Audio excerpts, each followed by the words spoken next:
Let's see this question. The question is saying that a force of 10 Newton acts on a 10 kg body initially at rest. The work done by the force during the first 5 second and 5th second of its motion.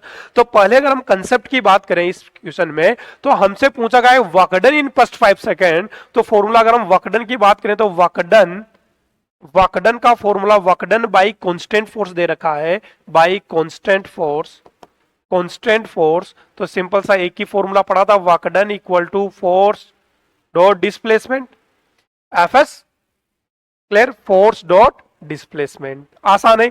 चलो good. अब देखते हैं हम हमारे पास, और last second का displacement की बात करूं मैं, तो डिस्प्लेसमेंट के लिए एक्स एन का फॉर्मूला याद है सबको, u plus a by two n minus one. It is a displacement for last second. ये कंसेप्ट यूज करते हैं हम. चलो ध्यान से देखो, हमारे पास एक बॉडी है जिसका मास कितना है 10 kg, और इस पर फोर्स लग रहा है एक F equal to 10 newton. Clear. तो फोर्स तो 10 न्यूटन है. अब 5 सेकंड में ये बॉडी कहीं चलकर यहां आ चुकी होगी क्या, तो मान लेते हैं इसका डिस्प्लेसमेंट कितना हो जाएगा s. यहां पर पहुंच चुकी होगी ये बॉडी. तो डिस्प्लेसमेंट निकालने के लिए हम फोर्स कांस्टेंट है, तो कौन सी इक्वेशंस ऑफ मोशन लगा दें, s equal to ut plus half at square. तो s अगर हम कहां से कहां तक, ये 1 to 5 सेकेंड, 1 to 5 सेकेंड या 0 to 5 सेकेंड, 0 to 5 सेकेंड की अगर हम बात कर ले, तो क्या हो जाएगा ut plus half at square. चलो यूज करो. इनिशियल वेलोसिटी कितनी है 0 प्लस हाफ. अब एक्सेलरेशन निकालना है हमें, फोर्स पता है, मास पता है, तो from Newton second law of motion से F इक्वल टू एम है. तो यहां से A equal to F by M, और F भी 10 है, M भी 10 है, तो 1 मीटर पर सेकंड स्क्वायर आ चुका है क्या. तो एक्सेलरेशन कितना रहा होगा 1 मीटर पर सेकंड स्क्वायर. तो यहां से हम क्या कर दें, A1 मल्टीप्लाई टी स्क्वायर मतलब 5 का स्क्वायर, तो 5 का स्क्वायर कितना आ जाएगा यहां से 25/2 मीटर.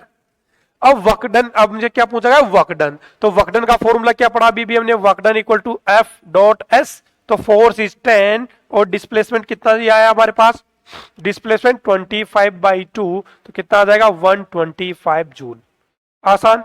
क्लियर. तो 0 से 5 सेकंड तक की जर्नी में तो वर्क डन कितना किया 125 जूल. बट हमसे दूसरा पार्ट पूछा गया है कि work done in 5th second of journey, तो हमें लास्ट सेकंड का डिस्प्लेसमेंट निकालना होगा. तो s 5th सेकंड का डिस्प्लेसमेंट की अगर मैं बात करूं तो क्या हो जाएगा u plus a by two n minus one. चलो वैल्यूज पुट करो.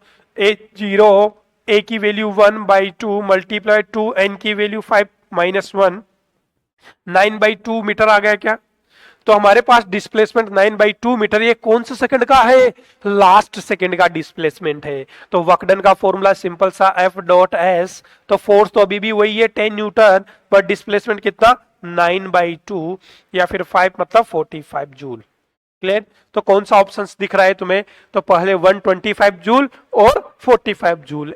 It means D option is the correct answer. Clear.